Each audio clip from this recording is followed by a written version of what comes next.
الحمد لله الذي لم يتخذ ولدا ولم يكن له شريك في الملك ولم يكن له ولي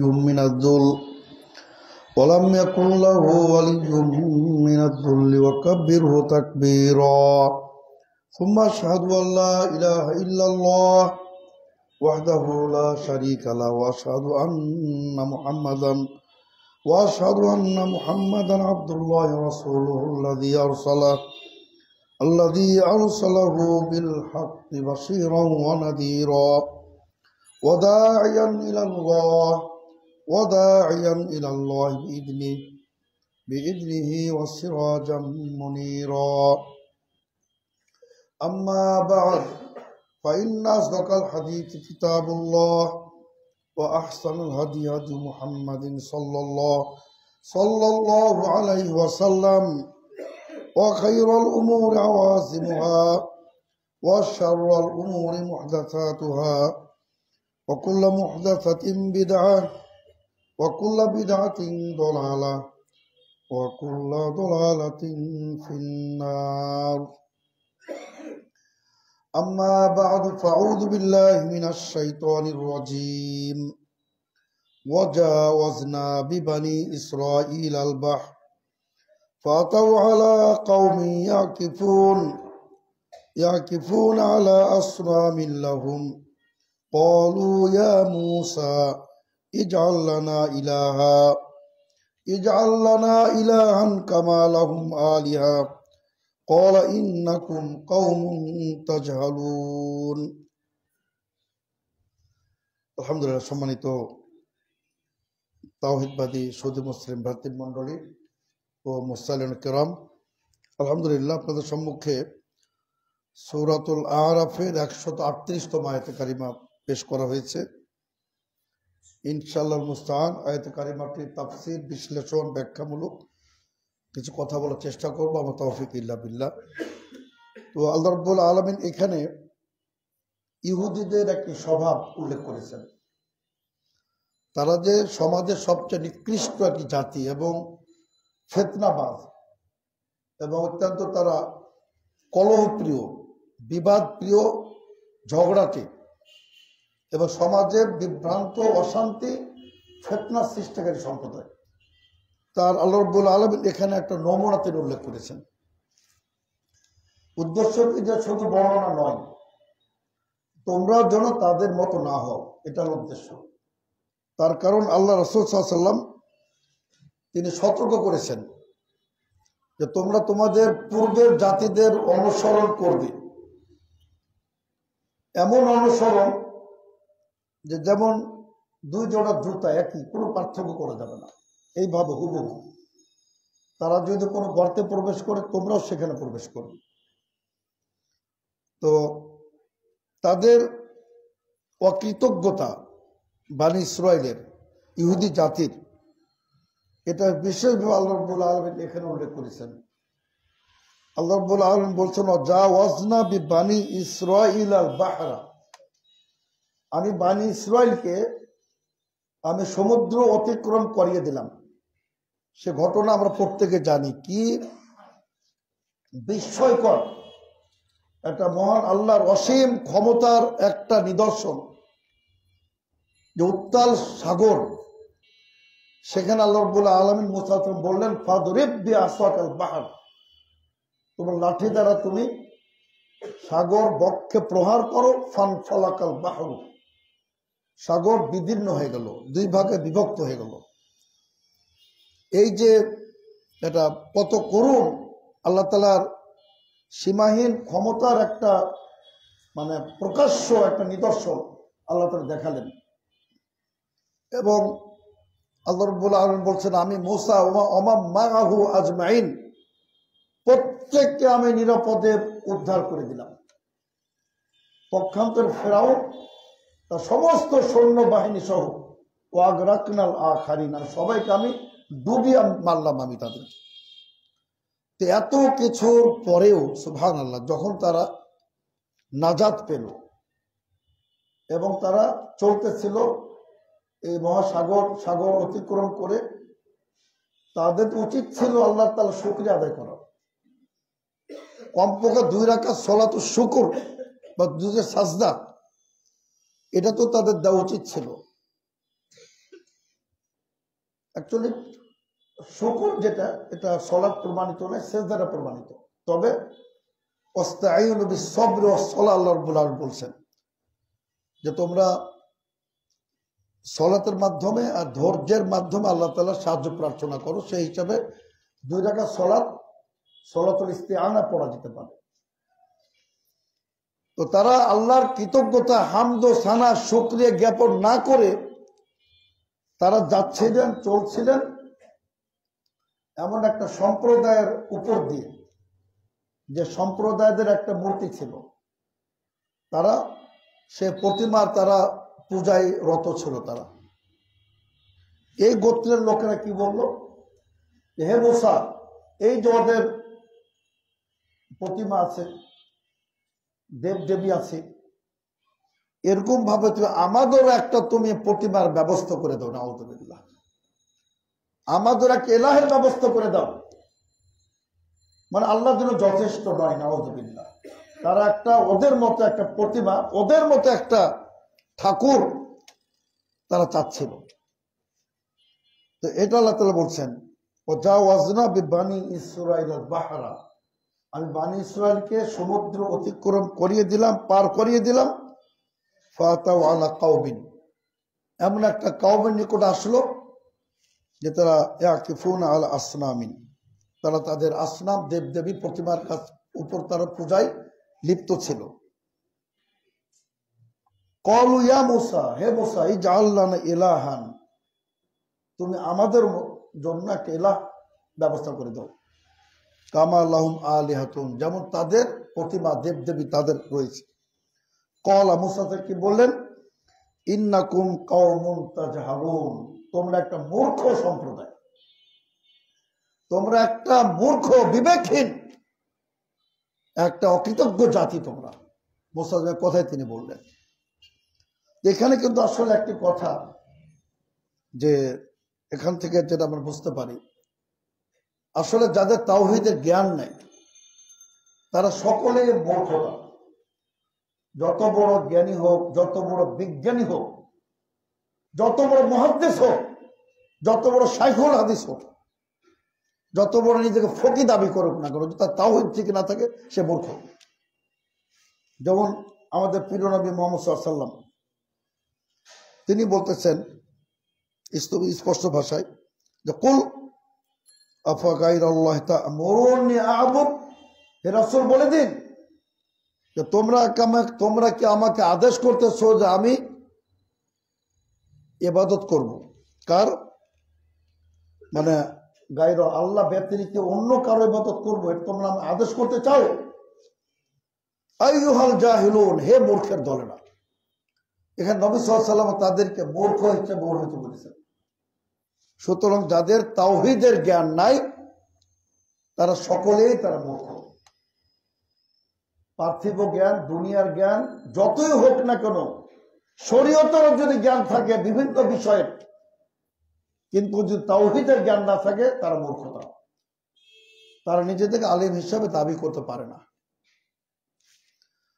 তা আমি এই বিষয়গুলোর উপর আজকে আপনাদের সম্মুখে, যে সমাজে অশান্তি সৃষ্টিকারী বিষয়গুলো থেকে আমাদের সাবধান, আর আল্লাহর প্রতি কৃতজ্ঞতা, এটা আমাদের জন্য অপরিহার্য। আর সামাজিক যে একটা নিরাপত্তা ইসলাম প্রদান করেছে, এবং সামাজিক যত ব্যাধি, রোগ ব্যাধি, সমস্ত রোগ ব্যাধিকে ইসলাম নির্মূল করেছে।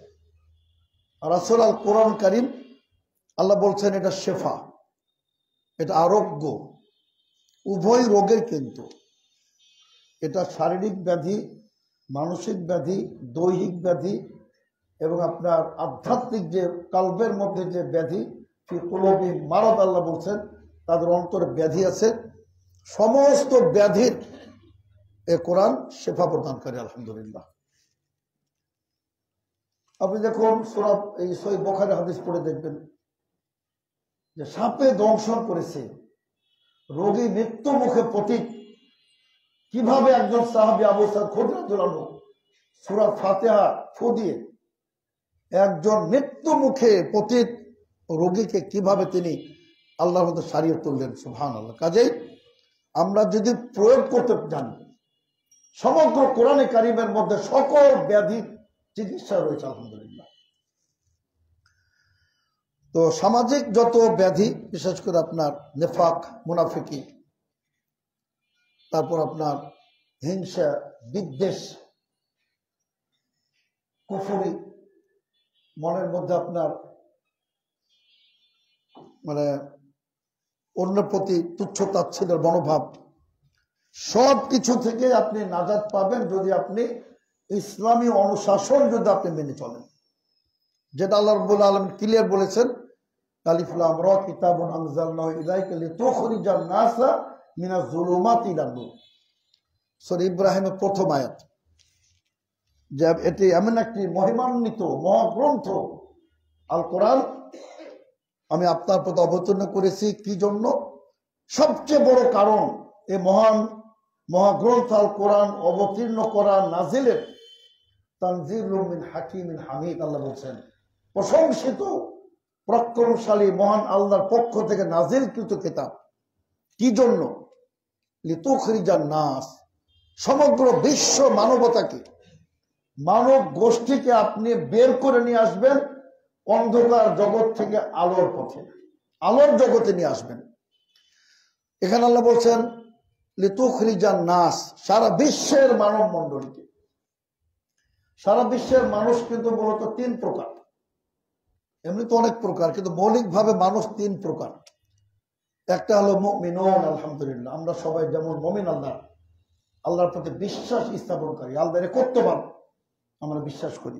মুমিনুন এবং কাফিরুন, যারা অবিশ্বাসী, আল্লাহ তাআলার অস্তিত্বেই বিশ্বাস করে না, এরাও কিন্তু কাফেরদের আবার বিভিন্ন ক্লাসিফিকেশন আছে। কাফেরদের মধ্যে আছে শয়উন, আরবিতে বলে, যারা ধর্ম নিরপেক্ষতাবাদী এবং যারা মানে একেবারে নাস্তিক, যারা টোটালি নাস্তিক, এরাও কাফের। আবার যারা ওয়াসানিয়িন, যারা মূর্তি পূজক, প্রতিমা পূজক, এরাও কাফের। আবার যারা আল্লাহ তাআলা কোন বিধানকে অস্বীকার করে, তারাও কাফের। তো সকল প্রকার লোকের এটা আপনার তাদেরকে আলোর পথে নিয়ে আসবে যদি তারা কোরআনের শিক্ষা তারা গ্রহণ করে। এটা তো মুমিনের জন্য রহমত স্বরূপ, আল্লাহ বলছে বিশেষ করে হুদা ওয়া রাহমা লিল মুমিনিন।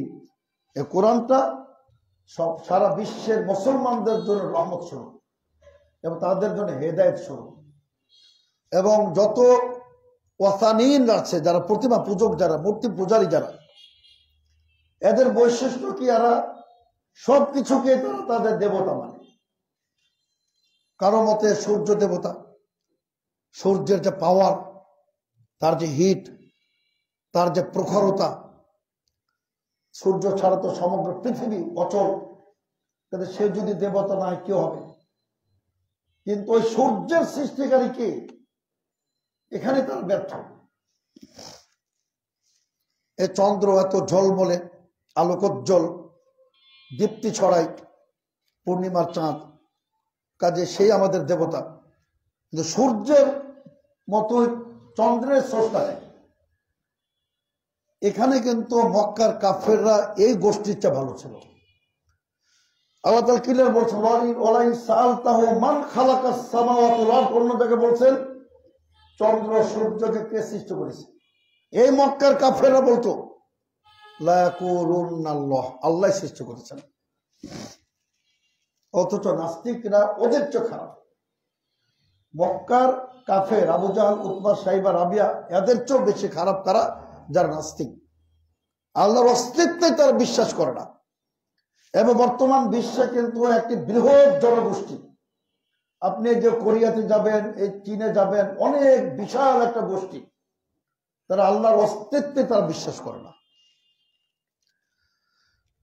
আর মুনাফিক যারা, এরা তো সবচেয়ে, এরা আরো খারাপ।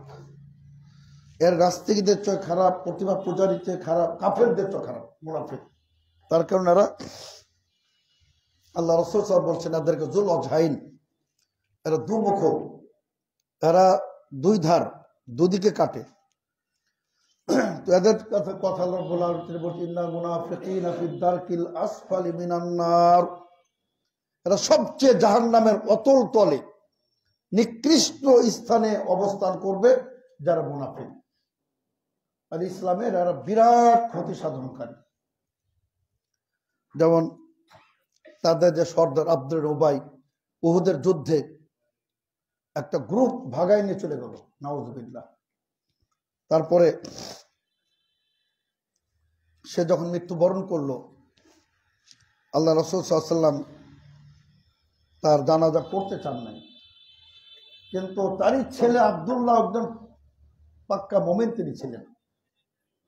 তো তার ইচ্ছা ছিল যে আমার আল্লাহ রাব্বুল আলামিন আমার আব্বাকে ক্ষমা করতে পারেন, রাসূল যদি তার সুপারিশ করেন, তার জানাজার সালাত আদায় করেন, এবং রাসূল যদি তার পবিত্র কামিজ জামাটা যদি আমার আব্বাকে পরিয়ে দেন। আল্লাহ রাসূল সাল্লাল্লাহু আলাইহি ওয়াসাল্লাম ছিলেন রাহমাতুল আলামিন, সুবহানাল্লাহ। এই মুনাফিক এত বিশ্বনবীর তুচ্ছ তাচ্ছিল্য করেছিল, প্রিয় নবী রাহমাতুল আলামিন সব ভুলে গেছিলেন, সুবহানাল্লাহ। তিনি প্রতিশোধ পরায়ণ ছিলেন না।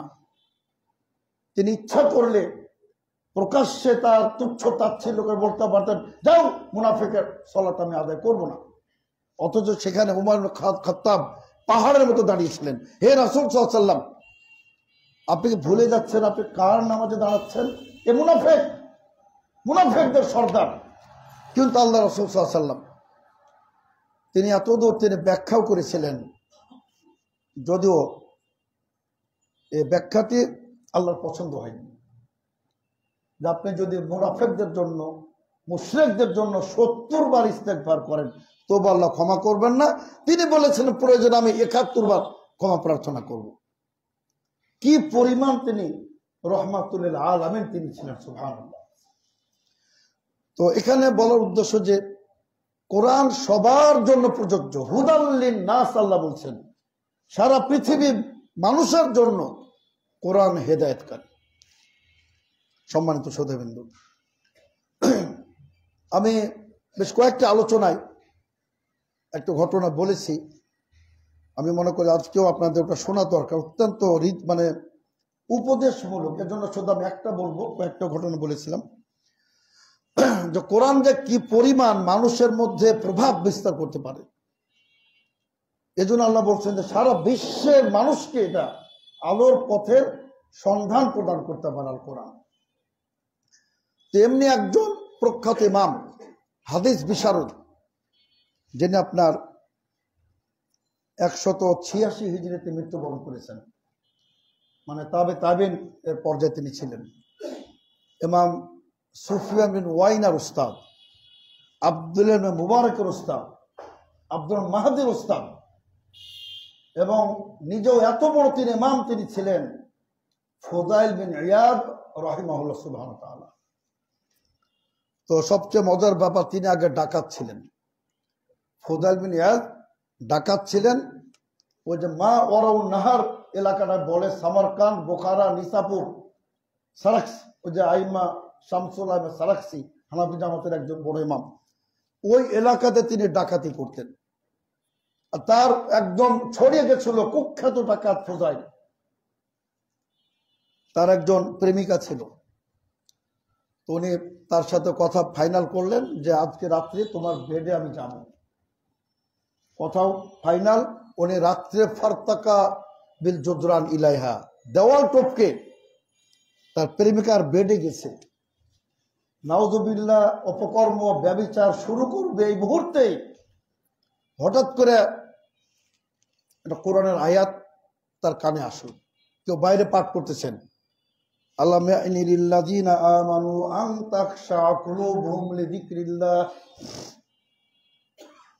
বলছেন এখনো কি সময় হয় নাই? আর কতকাল অন্ধকার জগতে, পাপের জগতে আর কতকাল তুমি থাকবে? এখনো কি সময় হয় নাই, বয়স হয় নাই? যেটা আল্লাহ রাসূল বলছেন, কারো বয়স যদি 60 বছর হয়ে যায়, আল্লাহ রাব্বুল আলামিন এই ব্যক্তির কোনো ওজর গ্রহণ করবেন না। যে তোমাকে অনেক সুযোগ দিয়ে 60 বছর কম না, তোমাকে দিয়েছি 60 বছর। অন্য একটি ঘটনা আমরা পড়লাম, কোন একজন আল্লাহর বান্দা। হঠাৎ করে আপনি ভাবলেন আমার বয়স তো 60 বছর।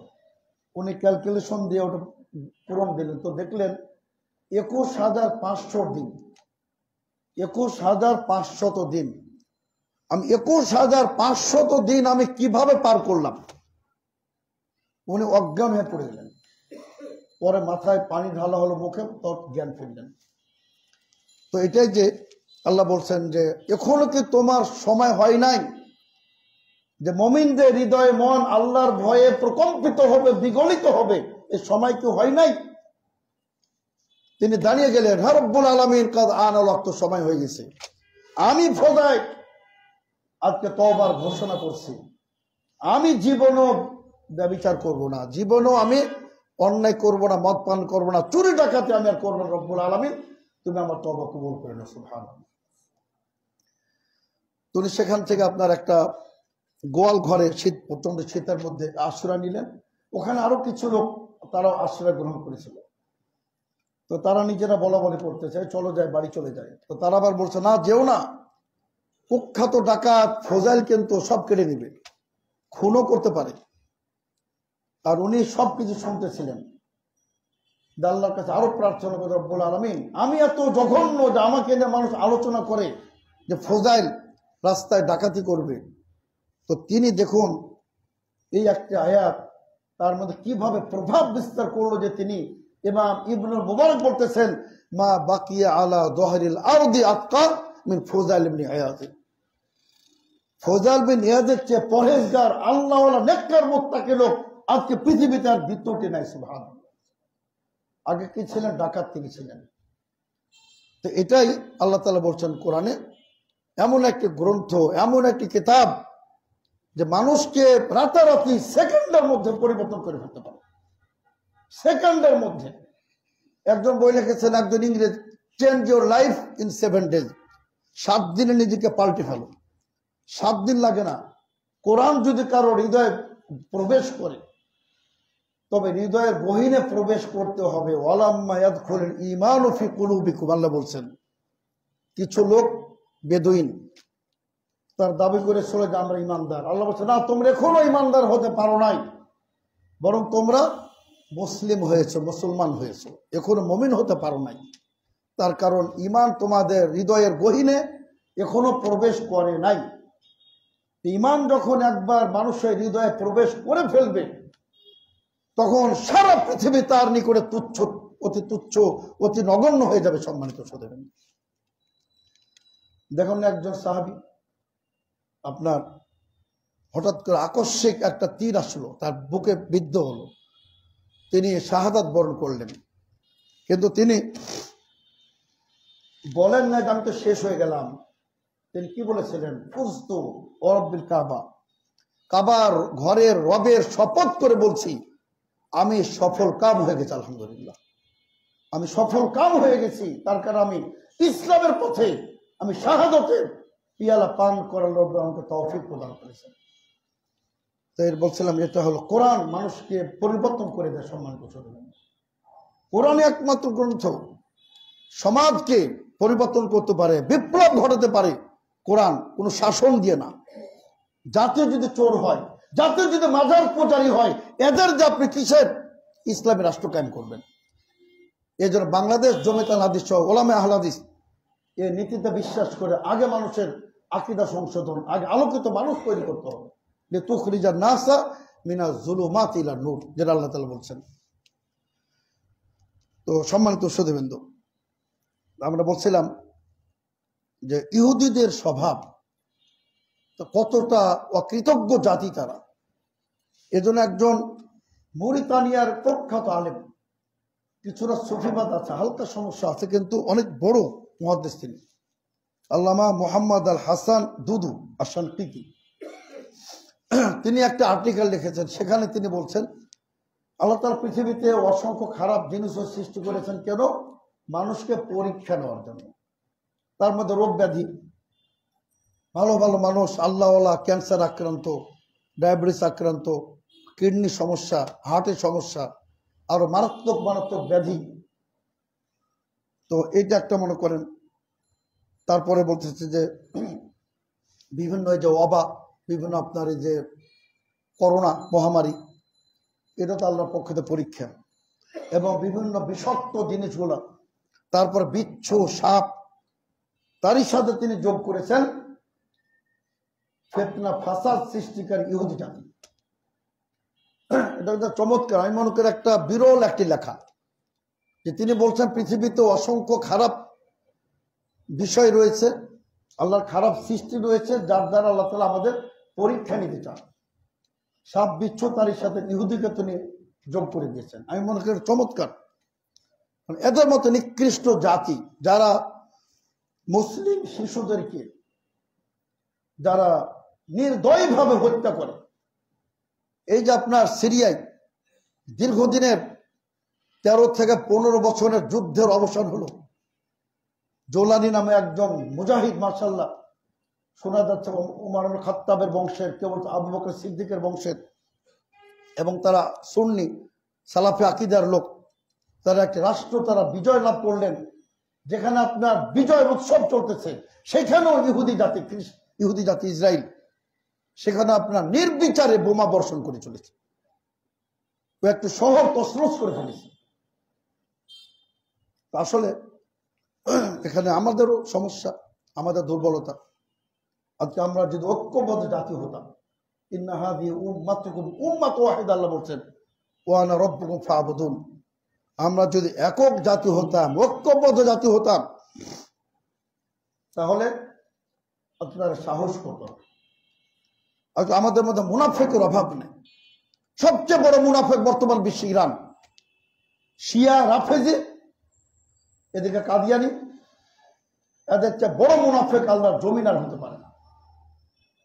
এরা আপনার ওখানে যখন বিজয়ের দ্বার প্রান্তে মুসলিমরা, তখন এরা এই ইসরায়েলের সাথে যে যুদ্ধ চলছিল, এখানে যুদ্ধ বন্ধ করে তার ওইখানে সৈন্য পার করে দিল, যে এটা যেন সুন্নি রাষ্ট্র কায়েম না হতে পারে। তো এরা সবচেয়ে বড় মুনাফিক। আর ইসলামের সবচেয়ে তার বড় ক্ষতিকারক তাসাউফ, সুফি গোষ্ঠী, যারা মাজার পূজারী, যারা ইসলামের সৌন্দর্য নষ্টকারী, যারা এরাও তাদের পরে, তবে এরা মুনাফিক না, এরা মুনাফিক না, পার্থক্য আছে। এদের মধ্যে বিশ্বনবীর মহব্বতের মাত্রা মানে সীমাহীন, এবং সেটা মূর্খতার ভিত্তিতে, এইটাই পার্থক্যটা। এরা মূর্খতার ভিত্তিতে, এদের মানে কোনো জ্ঞান নাই, এরা আর জাহেল। তেজনী সম্মানিত সুধীবৃন্দ, আমি বলছিলাম যে আল্লাহ রাব্বুল আলামিন মানে সকল প্রকার মানুষকে হেদায়েত করতে পারেন, হেদায়েত করতে পারে আল কোরআন। আর বিশেষ করে আমাদের বলছিলাম যে সমাজে শান্তি প্রতিষ্ঠায় কোরআনের কোনো বিকল্প না। কোরআন আমাদের মধ্যে যে ভ্রাতৃত্ববোধ, ইন্নামাল মুমিনুনা ইখওয়া, এই যে একটা স্লোগান, ইন্নামাল মুমিনুনা ইখওয়া, সারা বিশ্বের মুসলিম ভাই ভাই, যে কোনো বিশ্বের হোক, যে কোনো দেশের হোক, যে কোনো বর্ণের হোক, যে কোনো ভাষার হোক, ভাষা তুচ্ছ, ভৌগোলিক সীমারেখা তুচ্ছ, সে যদি আমার মুসলিম ভাই হয়, সে আমার আপন।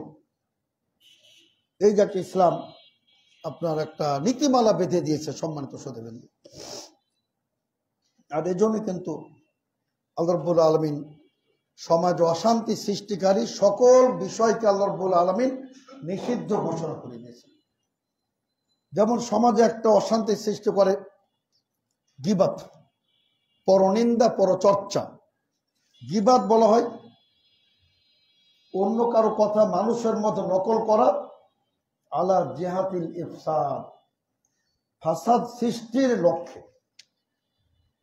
ওই ব্যক্তিকে তুচ্ছ তাচ্ছিল্য করার লক্ষ্যে।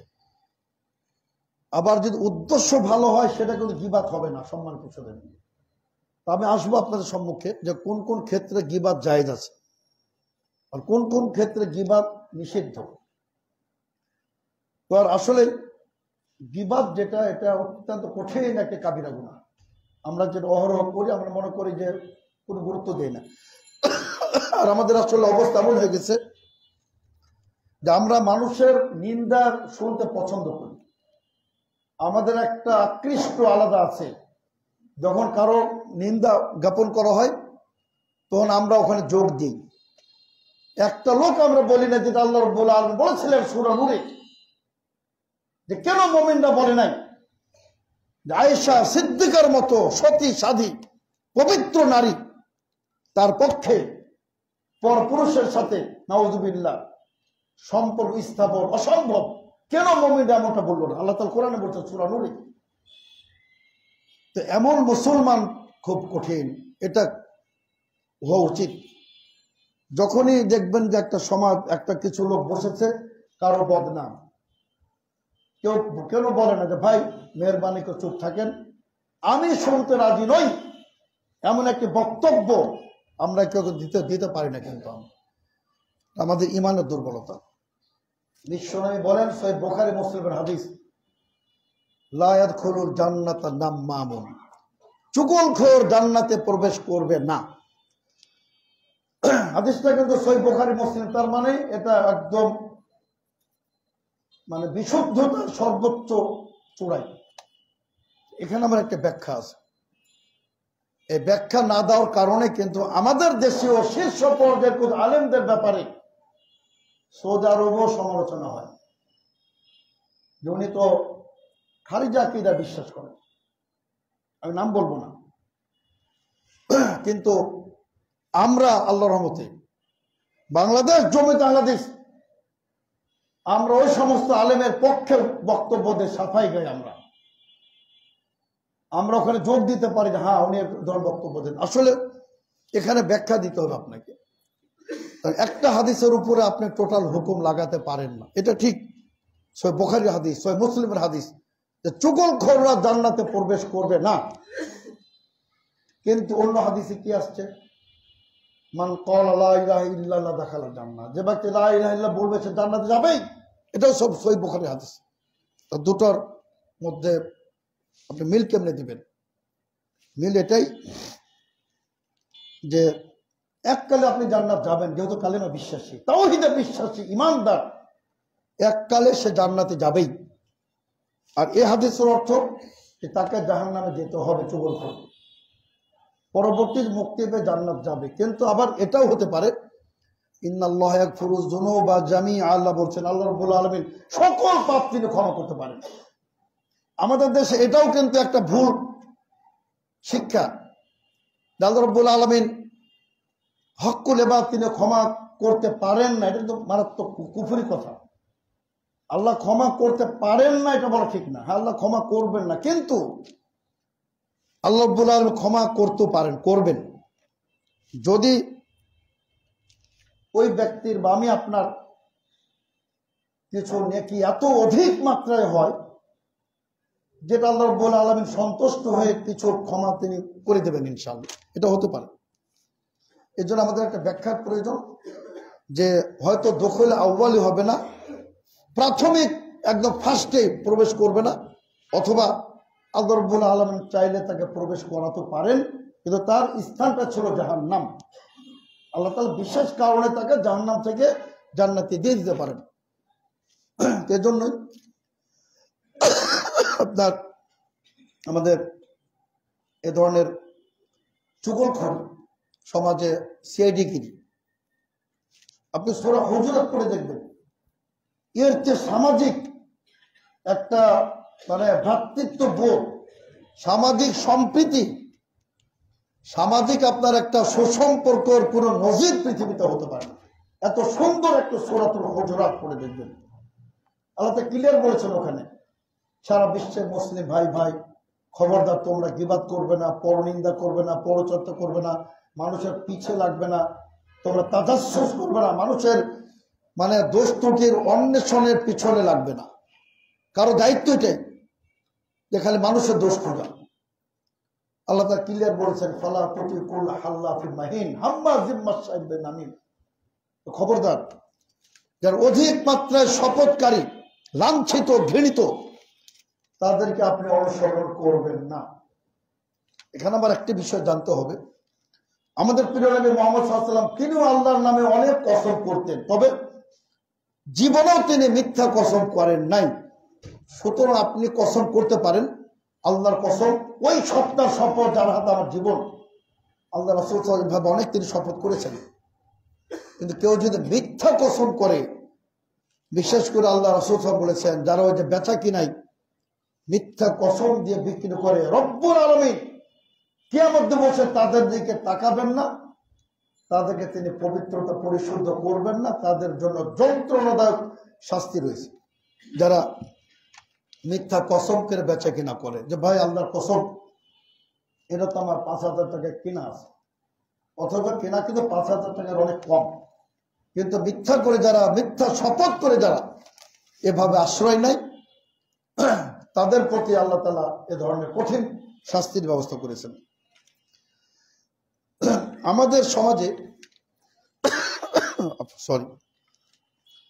সমাজে একটা অত্যন্ত দুর্বল হাদিস প্রচলিত রয়েছে গীবাতের ব্যাপারে। আপনি বলেন যে ভাই আপনি গীবাত সম্পর্কে একটু কথা বলুন, কিন্তু ফার্স্টে বলবে কাল গীবাতও আসাধ্য মিনাজ জেনা, গীবাত হলো জেনার চেয়েও মারাত্মক অপরাধ। এই হাদিসটা দুর্বল, মারাত্মক দুর্বল।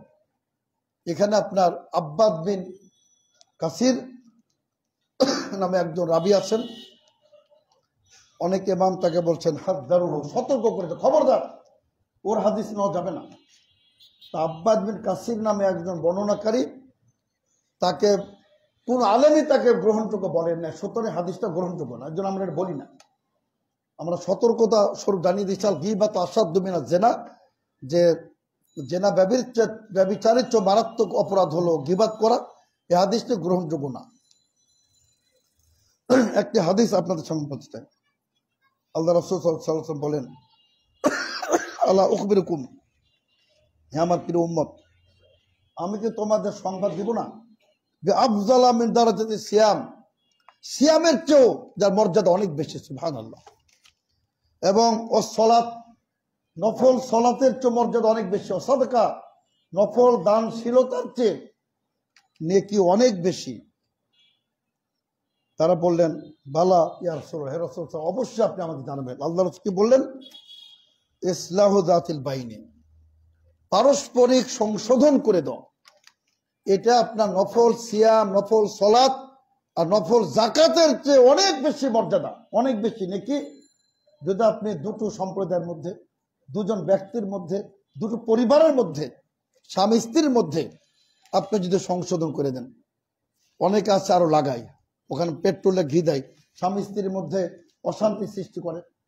আমাদের সমাজে ননদ আর ভাবি, এই যে শাশুড়ি আর আপনার বৌমা, আর বিশেষ করে আমাদের দেশে তো সৎ ছেলে মেয়ে হলে তো মনে করে যেটা শত্রু, আরবের শত্রু মনেই করে না, মনে করে যে কিভাবে তাকে শেষ করব, হত্যা করব, এখানে সফলতা, যেটা আমার সৎ ছেলে, সৎ ভাই।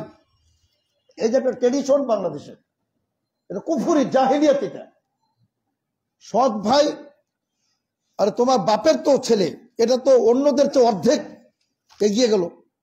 এখানে মহব্বতটা বেশি হবে, একই রক্তের, একই ব্লাডের, কমপক্ষে মায়ের সন্তান, পিতা দুই হোক।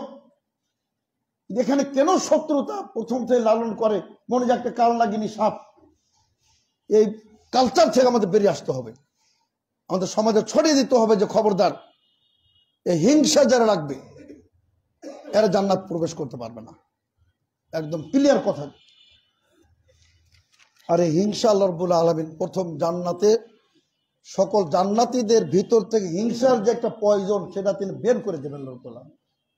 বের করার পরে সব পৃথিবীতে অশান্তি, পৃথিবীতে হিংসা বিদ্বেষ ছিল, যদি তাদের আমলে জান্নাত পেয়ে যায়, তখন তারা কিন্তু মুখামুখি বসবে সোফা সেটের মধ্যে। তো সম্মানিত শ্রোতাবৃন্দ, আমি বলছিলাম যে সমাজে অশান্তি সৃষ্টিকারী সামাজিক ব্যাধি আল্লাহ রাব্বুল আলামিন সব নিষিদ্ধ করেছে। ইন্নামাল খামরু ওয়াল মাইসির, তারপর আল আনসাব ওয়াল আজলাম রিজসুম মিন আমালিশ শাইতান ফাজতানিবুহু লাআল্লাকুম তুফলিহুন। আল্লাহ বলছেন যে মদকে কেন্দ্র করে অর্ধেক কিন্তু অশান্তি সমাজে। এই মদ 31 বলেন, আর পহেলা বৈশাখ বলেন, আর বিশ্ব ভালোবাসা দিবসের নামে আমাদের তরুণরা যেভাবে বখাটে হয়ে যাচ্ছে, তারা তাদের নৈতিকতা, চরিত্র, আখলাককে যেভাবে তারা জলাঞ্জলি দিয়ে আপনার সে পশ্চিমা সংস্কৃতির আপনার ধারক ও বাহক হয়ে যাচ্ছে তারা। এটা তো অধঃপতনে চলে গেছিল আমাদের যুব সমাজ। আর সরকার এখানে আপনার হাত ছিল বিগত 15-16 বছরে। সরকারের সহায়তা আমাদের ছেলেরা, ইউনিভার্সিটির ছেলেরা, মুসলিম তরুণ তরুণীরা হোলি উদযাপন করতো। নাউজুবিল্লাহ, লজ্জা লাগে, হোলি উদযাপন করতো এই মুসলমানের ছেলেরা। বোরকা পরে হতো মেয়েরা, হোলি খেলতো। কোথায় গেছিলাম আমরা? সুতরাং জাতিকে রক্ষা করতে হবে, এবং রক্ষা করবে কি? আল কোরআনের আলোকে আমাদের জাতিকে রক্ষা করতে হবে। সম্মানিত সুধীবৃন্দ, আল্লাহ তাআলা সে কথা বলছে, ইন্নামাল খামরু ওয়াল মাইসির, জুয়া, এই যে তো ক্যাসিনো হাউস, যত সব জুয়া টোটাল নিষিদ্ধ ইসলামে। ওয়াল আনসাব, আনসাব এই যে আপনার যত বেদিগুলা, যত ওই যে মাজার আস্তানা, আমরা দেখলাম আলহামদুলিল্লাহ কিশোরগঞ্জের কথা আমি পড়তে পারলাম না ফেসবুকে, এই ওরসের বিরুদ্ধে মানববন্ধন, যে যত ওরস আর যত দরগা, এখন অসামাজিক কার্যকলাপ, এগুলো সব মিনি পতিতলাই। যত ওরস, যত ইসলামের নামে খানকা দেখবেন, সব পীরদের খানকা গুলা সব মিনি পতিতলাই। সেখানে একদিকে তাবিজ ব্যবসা, আর দেহ ব্যবসা চলে।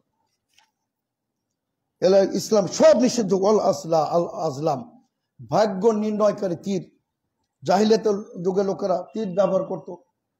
আমি কাজটি করবো কি করবো না, যে লেখা বের হতো ইফআল করো, আবার করো না, তাহলে তারা করতো বা করতো না।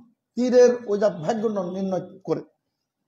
আমাদের দেশে অনেকে টিয়া পাখি ভাগ্য নির্ণয় করে, মানে দেখে, অনেকে জ্যোতিষের কাছে যায়। এগুলো সব ইমান বিধ্বংসী। বিশ্বনবী বলেন ওই ব্যক্তির 40 দিন পর্যন্ত কোন ইবাদত কবুল হবে না যে ব্যক্তি ভবিষ্যৎ বক্তার কাছে যাবে।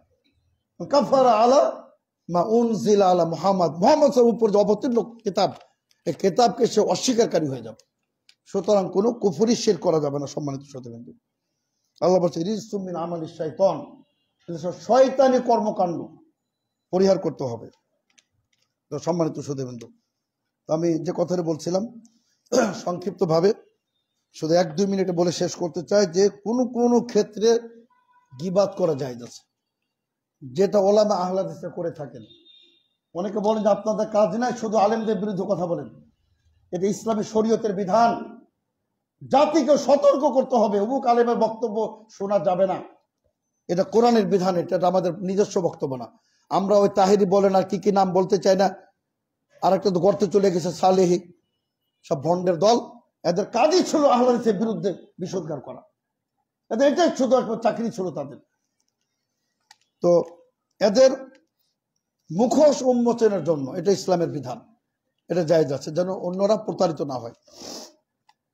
আর একটা হলো যে আপনি বিচারের জন্য বাদশার কাছে, বিচারকের কাছে যাবেন, আপনার মানে ন্যায় বিচার নেওয়ার জন্য, এখানে বলা জায়েজ আছে। তারপর অনুরূপভাবে মুফতির কাছেও, যে আমার কাছে আমার সাথে ধরনের আচরণ করেছে, আমার করণে কি, তো এসব কিছু কারণ আছে। আবার যারা প্রকাশ্যে বেদাত করে, জাতিকে সতর্কতা করতে হবে। তো এসব ক্ষেত্রে আপনার এগুলা জায়েজ আছে। আর এর জন্য আমরা বলতে চাই না, জি শুধু একটি হাদিস যেটা বলছিলাম, আল্লাহ রাসূল বলেন ফাইন্না ফাসাদ যাতিল বাইনি হিয়াল হালিকা। আল্লাহ রাসূল বলেন যে নিজেদের মধ্যে সম্পর্ক ছেদনকারী, সম্পর্ক নষ্টকারী ফিতনা ফাসাদ হিয়াল হালিকা। হালিকা মানে যে মাথা মুন্ডানো, এটা আপনার ইমানকে, আমলকে শেষ করে দেয়, নিঃশেষ করে দেয়। সুতরাং আল্লাহ রাব্বুল আলামিন আমাদেরকে একটা আলোকিত সমাজ, আলোকিত দেশ, একটা আলোকিত পরিবার, একটা ইসলামের আলোকে একটা সুশীল সমাজ আল্লাহ রাব্বুল আলামিন আমাদেরকে দান করুন। আল্লাহুম্মা আমিন। বারাকাল্লাহু লানা ওয়া লাকুম ফিল কুরআনিল আযীম ওয়া নাফা'না ওয়া ইয়্যাকুম বিল আয়াতিল মুতাহহারা যিকরিল হাকীম। ইন্নাহু তাআলা জাওয়াদুন কারীম, কারীমুম মালিকুম বারুর রাউফুর রহিম।